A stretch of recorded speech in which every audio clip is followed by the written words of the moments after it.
Күйеуім іссапармен қалаға кеткен. Үйде жалғызбын, үнсіз түн. Үстімдегі жеңіл жамылғымен мені де, ойымды да жалаңаштап тұрғандай. Тәнім соңы не боларын білсе де, біреудің ыстық құшағын аңсап тұрғанын сездім. Кенет есік сықыр етті. Кешір, терезең ашық тұр екен, жел кіріп кетер дедің бе? Деді бір таныс дауыс. Қайным. Иә, ауылдан келіп ағасының үйінде қонып жүреді. Мен тек көрпені жаба салайын дегенмін. Қолындағы көрпе тіземнен сырғып жоғары көтерілді.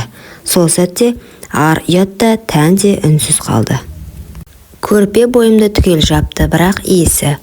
Иә, сол иіс менің ішкі жан дүниемді қозғалтты. Ол иіс еркектің иісі еді. Күйеуімде жоқ бір ерекше иіс, тым жақыннан сезілді. Қатты тоңып кеткен шығарсың, деді ол, жай ғана. Дауысы жұмсақ еді, бірақ ішіндегі отты мен ғана сезіп тұрдым. Мен үндемедім. Ол тіземнің үстіне қолын қойды. Қолының салмағы емес, жылуы ішіме сеніп кеткендей. Шынымен де, сен жалғызсың. Мен көзімді жұмдым.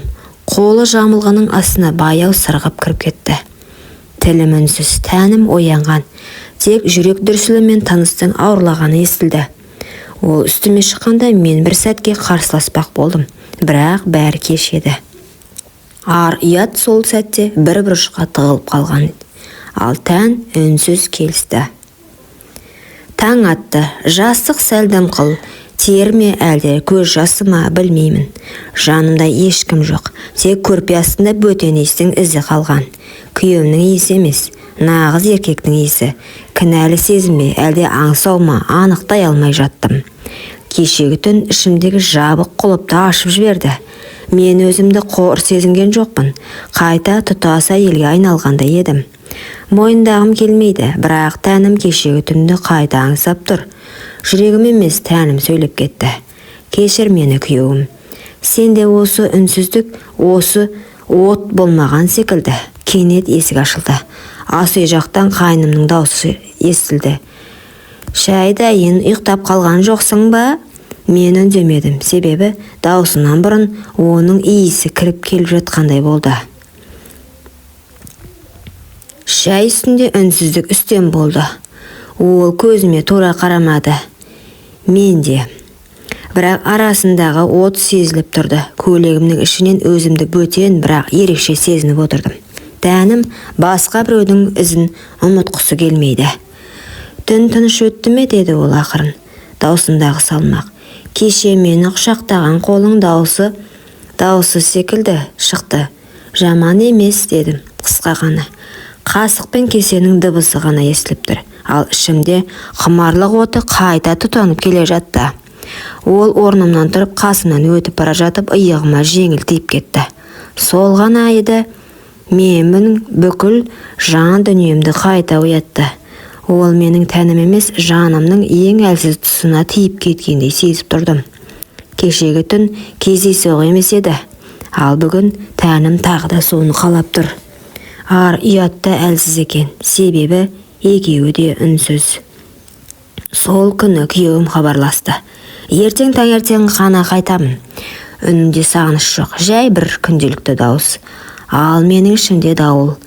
Кеше мені алғаш рет толық әйел сездірген адам дәл қазір төргі бөлмеде отыр. Кеш, үй тыныш, жарықты өшіріп өз бөлмеме өттім. Төсекте жатсам да ойым басқа бөлмеде. Әр тынысым оны аңсау. Тәннің әр түйірі соны қалайды. Есіктің сырттан жай ғана тарс жапты, аяқ дыбысы тоқтады. Сосын жаймен есік ашылды. Үн жоқ, тек дем, терең, ыстық. Ұйықтап қалдың ба? Жоқ, дедім сыбырлап. Ол жақындады. Жамылғаны көтеріп иығыма тиді. Сол сәтте ішімдегі барлық ар ұят, тыйым, ой, үнсіз күйге шегінді. Мен оны күттім. Тек тән емес, жанымда, әйелдігімде оны аңсады. Ол үстіме шықты, екеуміз де сөйлемедік. Себебі тіл емес, құмарлық сөйлеп тұрды. Түн ұзаққа созылды. Әр жанасу кешегі емес, бүгінгі одан да батыл, одан да керемет өтті. Одан да аш көз еді. Мен ештеңе ойлағым келмеді. Тек сол сәт, сол иіс, сол еркек. Таң атты. Бұл жолы мен жалғыз оянған жоқпын. Ол қасымда жатты. Жалаңаш иығы маған тиіп тұрды. Тынысы баяу, терең. Ұйықтап жатқанмен тәнінің жылуы маған қадалып тұрды. Басыма бір сұрақ келді. Бұл енді не? Кездейсоқтық па, әлде? Ол көзін ашты. Ұйқылы ояу көзіне қарадым. Еш өкініш жоқ, еш сұрақ та жоқ. Тек бір үнсіз мойындау бар секілді. Енді бәрі бұрынғыдай болмайды. Орнынан тұрды, үстіне футболкасын асығыс киді де маған қарады. Кешір деді, жай ғана. Бірақ бұл кешірім мені емес, өзін ақтау еді. Мен басымды изедім, үнсіз. Ішімде бір аш шындық шыңғырып тұрғандай болды. Мен өз күйеуімді саттым. Мен өзімді жоғалттым. Бірақ сол сәтте бір бөлек шындықты ішімнен күбірледі. Сен алғаш рет өзіңді әйел сезіндің. Күйеуім үйге таңертең келді. Әдеттегідей жымиып кірді. Құшақтап сүйді. Бірақ мен сол сәтте оның иісінен бөтен иісті іздеп кеттім. Қайным дастархан басында үнсіз отырды. Бұрынғыдай емес. Екеумізде көз түйістірмедік. Бірақ ішімізде бір-бірінің барлық сырын біліп отырғандай сезілді. Күйеуім күліп сөйлеп отыр. Мен күліп отырмын. Ал жүрегім екі ортада тұншығып отыр. Кешкісін ол: қайным кетем дейді.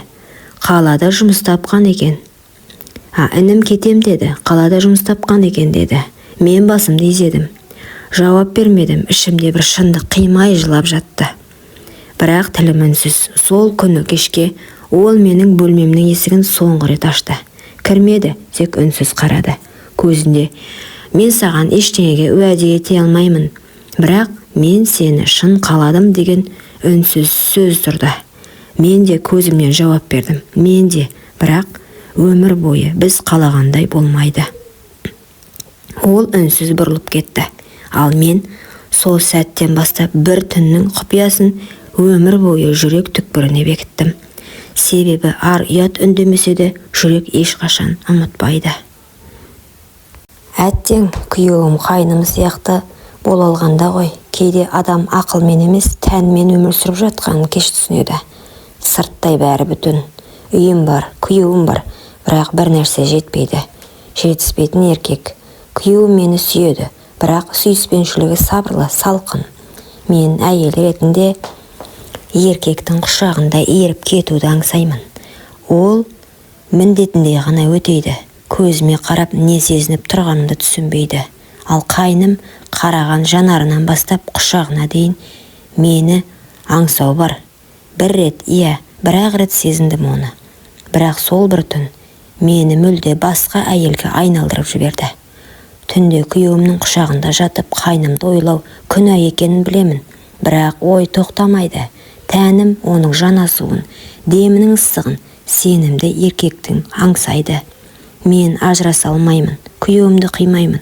Ол менің өткенім, бірақ қайным менің әйелдік болмысымды оятқан тыйымды қалауларым. Екеуінің ортасында тұрып қалдым. Арым мен аңсарымның арпалысында үнсіз ғана өртеніп келемін. Құрметті оқырман, өмірден алынған шынайы оқиғаларды тыңдағыңыз келсе, менің арнама тіркеліп, лайк, комментарий жазып қолдап кетіңіздер. Келесі кездескенше.